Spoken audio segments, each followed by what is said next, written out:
అవసరం అనుకుంటే వీళ్ళిద్దరు ఒకటైనా కానీ మదిని బొంద పెడతారు. అట్లా ఏదైనా సాబటేజ్ జరుగుతుంది తప్ప otherwise if given to me an opportunity I would prefer Neelam Madhu to be the. కానీ అట్లా జరిగిందా? ఏ ఇద్దరి మధ్య టఫ్ ఫైట్ కనిపిస్తుంది మీకు? నాకు తెలిసేసి నేను అనుకుంటా మధు వర్సెస్ బీఆర్ఎస్ బీజేపీ ఉంటుంది, రఘునందన్కే ఉంటుంది అనుకుంటా. I think so. బీజేపీ కూడా బాగానే స్ప్రెడ్ అయ్యింది. నీలం మధు గెలవాలంటే బీసీలు ఏకం కావాలి కానీ అయినట్టు కనపట్లేదు. ఎందుకు అదొక దురదృష్టం ఏంటంటే ఈ బీసీలలో అనైక్యత అనేది వాళ్ళ నరాల్లో ఉందబ్బా. ఒక బీసీ ఎదిగితే ఇంకో బీసీ ఇష్టపడట్లేదు. ఇది ఒక దరిద్రమైనటువంటి పరిస్థితి. ఇది మీ ఖాతాలో వేసుకోవచ్చు అంటారా, ఆప్షన్లో పెట్టుకోవాలి? అంటే 60% మా ఖాతాలో వేసుకుంటే బాగుంటుందని నా ఉద్దేశం.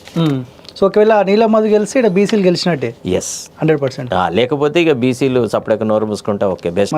ఇక మళ్ళా బీసీ వాదము అది ఇది సొళ్ళ మాటలు ఓన్లీ ఎన్నికలప్పుడే మాట్లాడాలి.